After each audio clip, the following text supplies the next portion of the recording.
Hai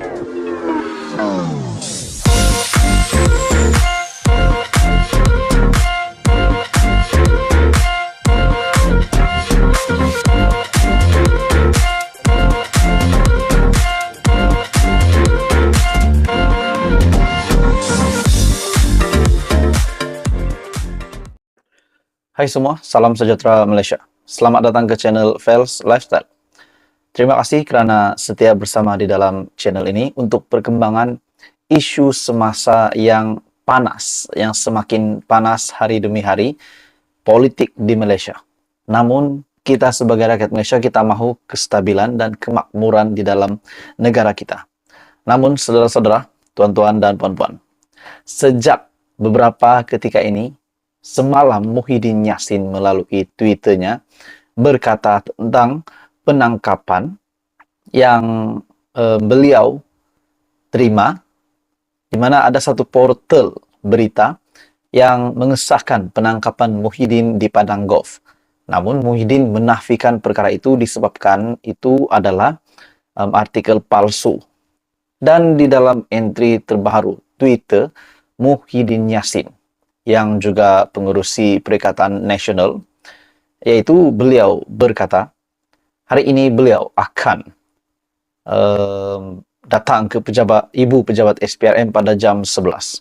Dan di dalam ruangan komen, entry terbaru Twitter Muhyiddin Yassin berkata, sepatutnya Abah letak jawatan. Sepatutnya Muhyiddin Yassin meletakkan jawatan. Dan banyak kecaman yang diterima.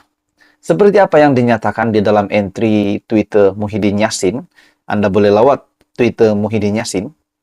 Menurutnya, saya ingin menjelaskan berita saya ditahan di Padang Golf hari ini yang disebarkan oleh sebuah portal berita adalah palsu. Dan di dalam ruangan komen, bagaimanapun pada Kamis, yaitu pada esok Kamis, saya diminta ke Ibu Pejabat Suruhanjaya Pencegahan Rasuah Malaysia pada pukul 11 pagi. Pada akhirnya banyak spekulasi yang dibuat. Adakah esok Muhyiddin akan ditangkap? Bukan sahaja ditahan, namun terus ditangkap. Jadi itu menjadi persoalan ramai orang. Berkaitan dengan peletakan jawatan pun, itu pun menjadi persoalan ramai orang juga. Dalam pada itu, saudara-saudara, tuan-tuan dan puan-puan yang saya hormati, Isham Jalil juga, melalui Facebook Isham Jalil, semalam beliau nyatakan, saya dengar Muhyiddin akan ditangkap esok, yaitu pada hari ini, dan beberapa bekas menteri dalam siasatan kes rasuah dan salah guna kuasa semasa darurat dan PKP. Kenyataan daripada Isham Jalil dan Muhyiddin menerusi Twitter Muhyiddin dan Facebook Isham Jalil ini adalah pada 8 Mac. Jadi maksudnya esoknya itu adalah pada 9 Mac. Jadi adakah pada 9 Mac, pada Kamis ini, Muhyiddin Yassin memang benar-benar akan ditangkap? Dan bagaimana pula spekulasi yang dibuat oleh netizen berkaitan dengan peletakan jawatan Muhyiddin Yassin? Oke, saudara-saudara, sebelum saya meneruskan isu hangat ini, saya ingin meminta jasa baik Anda, mohon kiranya Anda bantu channel ini dengan menekan butang like. Anda juga dipersilakan untuk share video ini dan tekan butang subscribe. Oke, saudara-saudara, tuan-tuan dan puan-puan yang saya amat hormati. Dalam perkembangan yang lain, Tan Sri Abdul Hadi Awang yang juga telah membuat bagi saya satu situasi yang sangat mengejutkan, di mana beliau tidak bersetuju dengan titah Sultan Terengganu berkaitan dengan isu ceramah, khutbah, dan kuliah yang saya ingat adalah ceramah di negeri Terengganu, di mana tidak diperbolehkan untuk mana-mana ahli politik untuk melakukan ceramah di mana-mana rumah ibadat agama Islam di Terengganu, di masjid dan di surau. Tapi saudara-saudara semua, tuan-tuan dan puan-puan, yang mengejutkan, Tan Sri Abdul Hadi Awang, Presiden PAS, tidak setuju dengan kenyataan ataupun dengan titah Sultan Terengganu. Maidam juga beliau tidak setuju dengan kenyataan daripada Maidam. Sama juga Presiden PAS pun tak setuju. Beliau kata lagi tetap akan melakukan perkara itu, yaitu berceramah.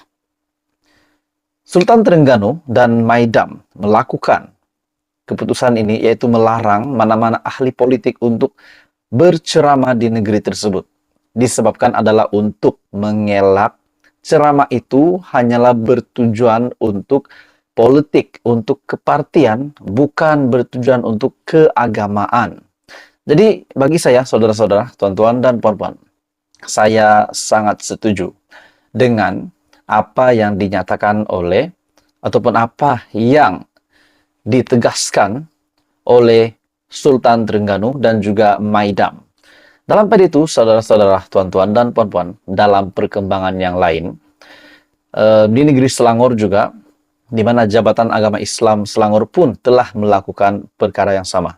Di mana sebelum ini kita mendengar bahwa Ustaz Azhar Idrus yang juga tidak dibenarkan berceramah disebabkan tidak bertauliah. Dan pada akhirnya hari ini pula ahli politik pun tidak dibenarkan berceramah karena takut rumah ibadat agama Islam dijadikan tempat medan untuk disalahgunakan untuk tujuan parti, tujuan politik dan tujuan kepartian.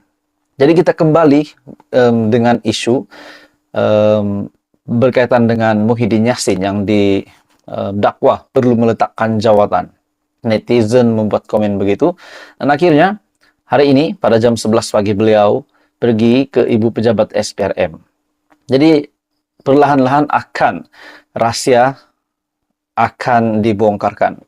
Jadi saudara-saudara, akhirnya dalam kenyataan yang lain, pengurusi Pakatan Harapan Terengganu juga telah membuat laporan polis.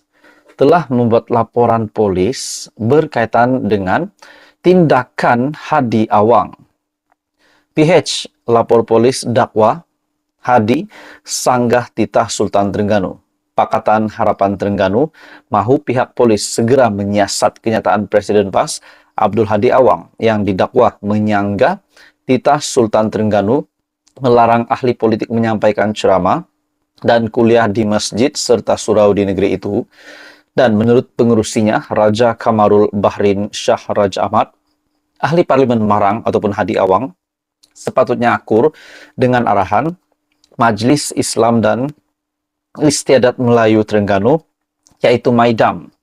Adakah ini kita dapat melihat sini Presiden PAS sendiri tidak mahu akur dengan arahan Sultan Terengganu dan juga Majelis Islam dan Adat Istiadat Melayu Terengganu Maidam. Saudara-saudara, ini satu situasi yang bagi saya satu situasi yang benar-benar mengejutkan, situasi yang benar-benar menyedihkan bagi saya, disebabkan ini boleh jadi ikutan kepada pengikut-pengikut PAS hari ini. Mungkin ini akan menjadi contoh kepada mereka, dan mereka akan lakukan apa yang Hadi Awang lakukan hari ini. Sedangkan titah Sultan Terengganu bukan daripada pribadi individu yang biasa. Jadi saudara-saudara, adakah ini bermakna Muhyiddin Yassin yang akan dipanggil SPRM? Walaupun ada kecaman yang beliau diterima, sepatutnya Muhyiddin Yassin sudah dihantar ke penjara Sungai Buloh. Anda boleh lihat di Twitter Muhyiddin Yassin komen berkaitan dengan apa yang telah dinyatakan Muhyiddin melalui entry terbaru Twitternya pada 8 Mac, dan begitu juga di Facebook Isham Jalil. Banyak komen netizen yang menyatakan sepatutnya Muhyiddin Yassin sudah dipenjara karena telah mengambil duit rakyat semasa menjadi kerajaan, semasa menjadi Perdana Menteri dahulu. Dalam pada itu kenyataan Isham Jalil juga yang menyebut ada beberapa menteri juga yang bakal dipanggil. Adakah ini satu pengakhiran kepada Perikatan Nasional? Tapi itu hanya pendapat saya. Kita menantikan apa yang akan bakal berlaku hari ini dan seterusnya. Terima kasih karena menonton video ini. Teruskan bersama di dalam channel ini untuk perkembangan politik dan isu semasa. Jangan lupa bantu channel ini dengan menekan butang like, share, dan subscribe.